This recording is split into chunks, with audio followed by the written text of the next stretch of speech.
When new people join our team at Prison Professors, regardless if they're coming on as a volunteer, as a paid staff member, as somebody who's looking for information to help themselves, I always offer two resources. One of them is Earning Freedom, Conquering a 45-Year Sentence, and the other is Prison, My 8,344th Day. And there's a reason that I ask people to start with those free resources. If they don't want to read them, they can simply click the links to listen to them, or they can watch the videos where I'm not only reading, but also giving commentary along the way. Now, why did I write those two resources, and why do I try to show people that there are many lessons in those resources that will help them in their pursuit of self-advocacy? Because the reality that I experienced when I was in prison is that nobody would fight harder than me for my liberty, for my preparations for success upon release. And that's a message that every justice-impacted person needs to get. They need to know that if they want to eat an apple, they don't simply plant a seed in the soil and get an apple. They've got to nurture the seed. They've got to grow the asset. They've got to build it and nurture it until you have apples in abundance. We want people to be self-directed so that they can overcome the many challenges and disappointments that accompany a journey through federal prison. And in Earning Freedom, I show numerous examples of that while I'm describing what it was like to cross through 9,500 days in federal prison. The accompanying book shows how do you get through a single day. Prison, my 8,344th day. It was a typical day during my 23rd year of incarceration.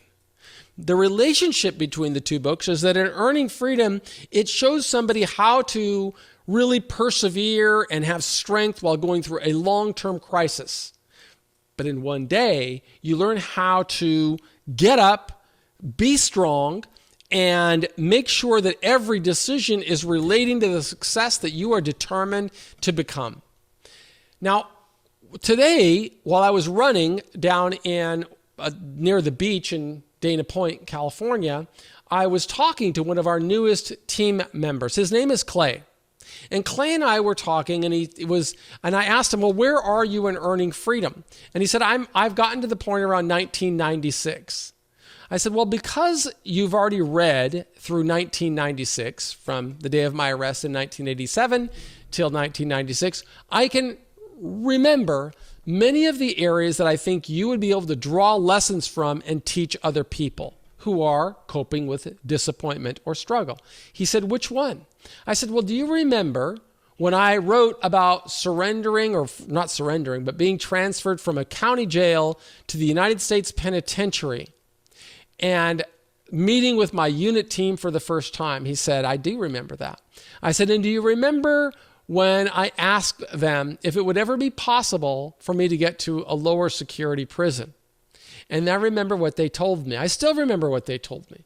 They said that you're in a United States penitentiary, a high security prison, because this is exactly where you belong. A federal judge sentenced you to 45 years, and you're going to serve it right here inside of these walls. You will never get out. Now, that was the typical response I would get through prison, is I would be told no. I would be told, you've got nothing coming. I would be told, if you can't do the time, don't do the crime. And there's a message there that shows, well, how do you overcome that type of challenge? And the way that I overcame that type of challenge is well documented in the book. It talks about how I would have to define success. Then it talks about how I would have to create a plan. Then it talks about how I would have to put priorities in place. Then it talks about how I'd have to develop tools, tactics, and resources to further the plan. And then it would have to talk about how I would execute the plan. Not overnight, but over time. And that was the pathway that I took when I started serving 9,500 days in prison. I didn't expect to get immediate relief. I expected that I would have to develop a methodical, systemic, deliberate plan that would lead to success as I defined it. And I defined it saying I wanted to get out of prison with my dignity intact and with opportunities to prosper upon my release. But I had to take methodical steps.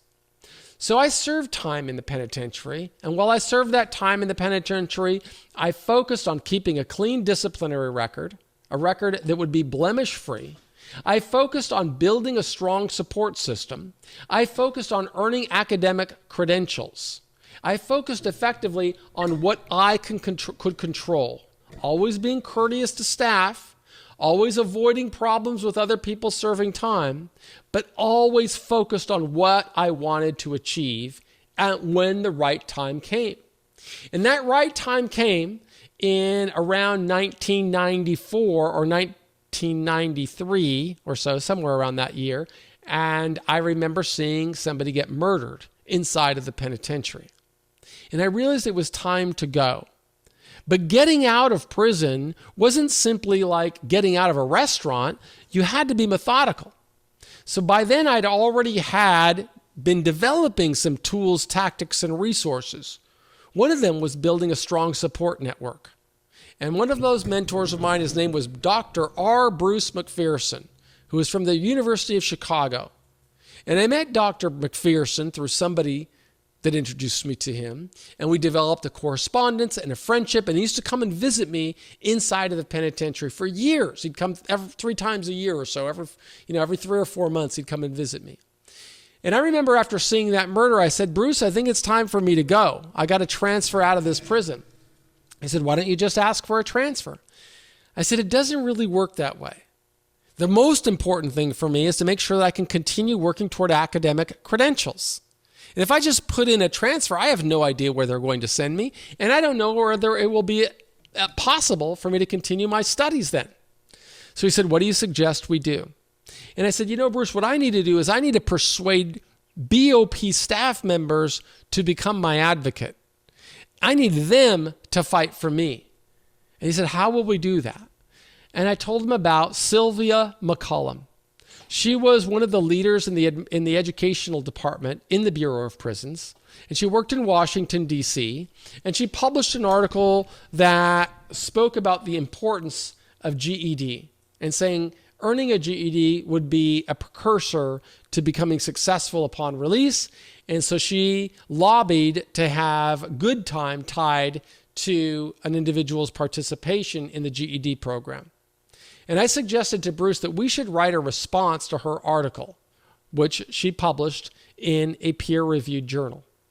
Now, it would have been difficult for me to do that as somebody in prison, not impossible, but difficult. But Bruce, as a university professor from the distinguished University of Chicago, it wouldn't be quite as difficult. And so Bruce agreed to co-author an article with me. And I don't remember the name of it. I think it was called The Prisoner and the Professor.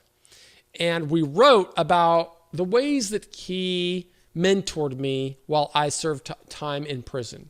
And it was a back and forth. I would write about what was going on in the prison. He would write about how he was trying to develop resources that could help me. And this turned into an article. He worked to get it placed, and we got a peer-reviewed journal, Federal Probation, to publish the document. And when it was published, he sent a copy to Sylvia McCollum in Washington, D.C. She was so grateful that she invited Bruce to come visit her in D.C., and Bruce went. And when she met with Bruce, Bruce suggested that he could like to go and see other prisons across the country, but that was part of a plan.